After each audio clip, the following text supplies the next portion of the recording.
తన హనుమ విహారి మీద YCP attempt మళ్ళీ రివర్స్ అటాక్ మొదలుపెట్టింది. సో ఇది ఎటు మలుపు తిరిగిపోతుంది. సో ఈ వ్యవహారాన్ని మొత్తం బీసీసీఐ గమనిస్తుందని కూడా అంటున్నారు. దీని వెనక అసలు ఏం జరుగుతుంది? ఒకటి రవి, ఒక సీనియర్ జర్నలిస్ట్గా మనం అబ్జర్వ్ చేస్తే కనుక 2019 నుంచి ఇప్పుడు వరకు ఏం జరుగుతుంది, సహజంగా మనకు సమాచార శాఖ ఒకటి ఉంటుంది. ప్రతి ప్రభుత్వంలో సమాచార శాఖ ఒకటి ఉంది.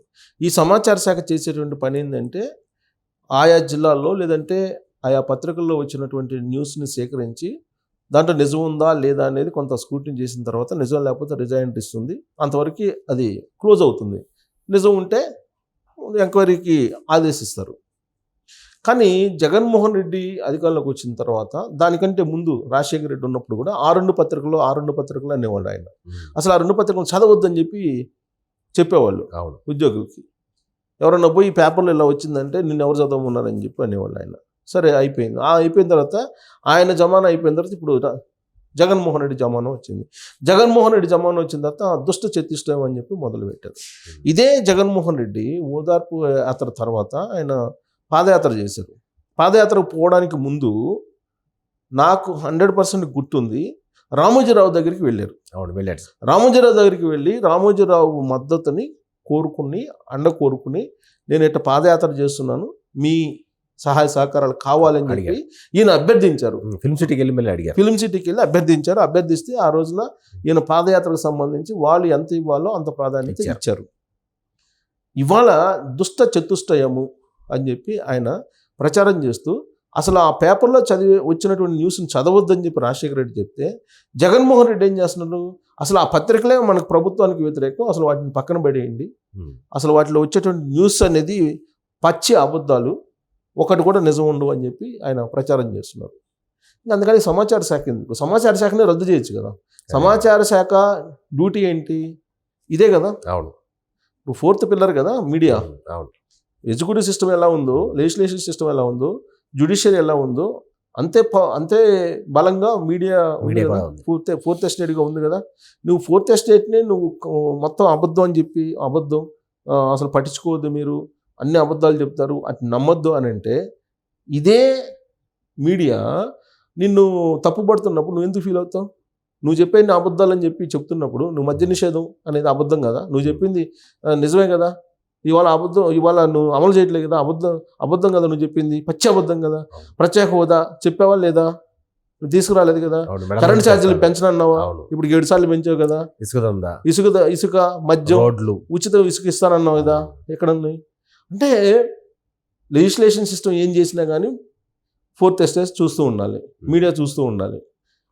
ప్రశ్నిస్తే పచ్చి అబద్ధాలు, దుష్ట చతుష్టయం, వీళ్ళు పనికిరాని వాళ్ళు, లేదంటే వీళ్ళు సమాజానికి చేడు పురుగులు, ఇలాంటి పదాలు వాడి జగన్మోహన్ రెడ్డి మాట్లాడుతూ ఉంటారు. నీకు నిజంగా అబద్ధాలు ఉంటే నీ ఇన్వెస్టిగేషన్ సంస్థలు ఉన్నాయి, నీకు ఒక యంత్రాంగం ఉంది, నువ్వు ఖండించు, లేదా నిజాలు బయటపెట్టు, అంతే కదా చేయాల్సింది. కానీ ఆయన ఏం చేస్తున్నారు, అసలు దుష్ట చతుష్టయం అని చెప్పి దాన్ని అసలు చదవద్దు అని చెప్పి చెబుతున్నారు. అలానే ఇప్పుడు ఏదైనా ఉంటే అటాక్ చేస్తున్నారు, ఎవరిని ఇట్లా ప్రజలకి సమాధానం చెప్పట్లా. పారదర్శకత ఉండాలి కదా, సమాధానం చెప్పదు, పారదర్శకత ఉంది. దాంట్లో భాగంగా ఇప్పుడు హనుమ విహారీది ఇష్యూ వచ్చింది. హనుమ విహారీ ఇష్యూ వచ్చినప్పుడు హనుమ విహారీనే అతను ఇన్స్టాగ్రామ్లో తన మొత్తం బాధని వ్యక్తం చేస్తూ తన కెప్టెన్సీ ఎలా పోయింది, వైఎస్ఆర్ కాంగ్రెస్ పార్టీకి సంబంధించిన కార్పొరేటర్ నరసింహాచార్య అనే అతను కుమారుడు పృథ్వీరాజ్ ఏ విధంగా చేశాడు అనేది మొత్తం క్లియర్గా అతనే రాశాడు కదా. పొలిటికల్కి ఏం సంబంధం, రాజకీయాలు అనేవి క్రీడల్లో కూడా ఇన్వాల్వ్ అవుతున్నాయి, ఇది మంచి పద్ధతి కాదు అని చెప్పి అందరూ అంటున్నారు, విపక్షాలు కూడా అన్నాయి. ఇప్పుడు ఏం చేస్తున్నారు, దాన్ని రివర్స్ అటాక్ చేస్తున్నారు. ఇప్పుడు హనుమ విహారీ మీద రివర్స్ అటాక్ చేస్తున్నారు. అసలు ఉందే ఇప్పుడు వాస్తవంగా తీసుకుంటే ఆడ ఎంపైర్స్ కానీ, కోచ్లు కానీ, తర్వాత మొత్తం కమిటీలు, ఆంధ్ర క్రికెట్ అసోసియేషన్లో ఉండేటువంటి వాళ్ళు కానీ మొత్తం ఇంకొక సామాజిక వర్గం లేదు, మొత్తం రెడ్డి సామాజిక వర్గం. విజయసాయి రెడ్డి దగ్గర నుంచి, శరత్ చంద్రారెడ్డి దగ్గర నుంచి మొత్తం కంప్లీట్గా ఎంపైర్స్ దగ్గర నుంచి లాస్ట్కి స్కోర్ వేసేవాళ్ళు కూడా మొత్తం రెడ్డి సామాజిక వర్గం ఉంది. వైఎస్ఆర్ కాంగ్రెస్ పార్టీకి సంబంధించినట్టు కరుడు కట్టినటువంటి నేతలందరూ దాంట్లో ఉన్నారు. వాళ్ళు ఆ నరసింహాచార్య అతనికి భూమన కరుణాకర్ రెడ్డి అలాగే శివిరెడ్డి భాస్కర్ రెడ్డి అత్యంత క్లోజు. వాళ్ళ ప్రెజర్ ద్వారా ఇదంతా జరిగిందని చెప్పి గగ్గోలు పెడుతుంటే క్రీడా రంగం మొత్తం కూడా వీళ్ళు హనుమ విహారీ మీద రివర్స్ అటాక్ చేస్తున్నారు. ఏమి హనుమ విహారీ మీద రివర్స్ అటాక్ చేస్తున్నారు? ఇప్పుడు సాధారణంగా ఏ రాష్ట్రంలో కూడా రంజీ టీమ్స్లో 15 మంది లేదా 16 మంది ఉంటారు, 17 వాళ్ళు ఉండరు అనేది ఉంది. ఇంకా ఎగ్జామ్షన్, ఇంకా క్రికెట్ అసోసియేషన్ రాజకీయాలకు పులుముకున్నప్పుడు 17 మందిని చేస్తారు, 18 మంది చేస్తారు, 20 మందిని కూడా చేస్తారు. అది వాళ్ళ ఇష్టం. అది రాజకీయాలు పులుముకున్నప్పుడు. ఇప్పుడు తిరుమల తిరుపతి దేవస్థానం అంతకుముందు 13 మంది 15 మంది ఉండేవాళ్ళు, వాళ్ళు 23 మంది 26 మంది 50 మందికి తీసుకొచ్చారు. ఎవరు తీసుకురమ్మన్నారు? ఆగమ శాస్త్రం చెప్పింది, చెప్పలేదు కదా. వాళ్ళందరికీ జీతాలు ఇవ్వాలి, డబ్బులు ఇవ్వాలి, అందరికీ అలానే కల్పించాలి. అలానే దానికి వివరణ ఏమి ఇస్తున్నారు? ఏదో 2-3 రాష్ట్రాల్లో ఉన్నాయి, ఆంధ్రప్రదేశ్లోనే 17 మంది ఉంటే తప్పు వచ్చిందా అని చెప్పి ఒక అటాక్ చేశారు వాళ్ళ నీలి మీడియాలోని. సో రాధాకృష్ణ భాషలో చెప్పాలంటే కూల్ మీడియా, మామూలుగా నీలి media, blue media, yellow media, pink media, పిచ్చ మీడియా, ఇలా రకరకాలు ఉన్నాయి కదా. రాధాకృష్ణ భాషలో చెప్పాలంటే కూల్ మీడియా. కూల్ మీడియా దాంట్లో ఏం రాశారు? 17 మంది ఉంటే తప్పేంటి, మిగతా రాష్ట్రాల్లో ఉన్నాయి కదని చెప్పి 2-3 రాష్ట్రాల పేర్లు మెన్షన్ చేశారు. సాధారణంగా ఏంటంటే ఆనవాయితీ 15 మంది కన్నా ఉండకూడదు రంజీలో, లేదా 16 మ్యాచ్, అంతకన్నా ఉండకూడదు. 17 అతను ఇతను కావాలని చేర్చారు అనేది చెప్తూ ఉన్నారు క్రికెట్కి సంబంధించి. అయితే ఇక్కడ హనుమ విహారీకి సంబంధించి ఇంకొక ట్విస్ట్ కూడా ఇచ్చారు కూల్ మీడియా. ఏమి ఇచ్చింది? అసలు హై లెవెల్లో ఉండేటువంటి నిర్ణయం ఇది, క్రికెట్ అసోసియేషన్ హై లెవెల్లో ఉండేటువంటి చైర్మన్ నిర్ణయం. అక్కడ వాసిరెడ్డి చౌదరి ఎవరు, అతను ఇతని మీద కంప్లైంట్స్ వస్తాయి, అనేకమైనటువంటి కంప్లైంట్స్ వస్తున్నాయి గత కొంతకాలంగా.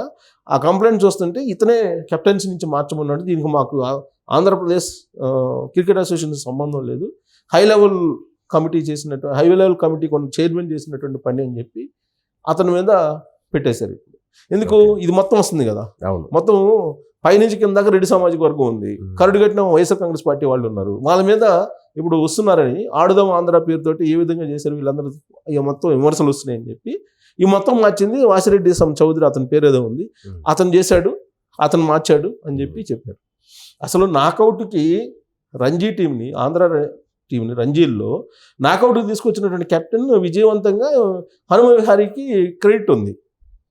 కానీ అతన్ని మార్చేశారు. సరే, మార్చిన తర్వాత అతను ఏదో తన బాధ అని చెప్పారు, దాన్ని రెక్టిఫై చేయాల్సింది పోయి ఇప్పుడు పృథ్వీరాజ్ని ప్రవేశపెట్టారు. పృథ్వీరాజ్ నా దగ్గర చాలా ఆధారాలు ఉన్నాయి, ఇతను చాలా తప్పులు చేశాడు, చాలా కంప్లైంట్స్ ఉన్నాయి, ప్లస్ ఇంకోటి ఏం చెప్తున్నారు, ఇతను కెప్టెన్సీ కావాలని చెప్పి అందరూ 15 మంది రంజీ ప్లేయర్స్ అందరూ కూడా సంతకం చేసి ఇతను కెప్టెన్సీ ద్వారానే మేము ఆడగలం అని చెప్పి వాళ్ళందరూ లెటర్ రాస్తే క్రికెట్ అసోసియేషన్కి బలవంత పెట్టి బ్లాక్మెయిల్ చేసి ఈ 15 మంది చేత రాయించాడని చెప్పి ఇంకొక ఆరోపణ అతని మీద విహారీ మీద చేసి. అంటే ఇదంతా ఏంటి? ఎదురుదాడు. అదే, అవును.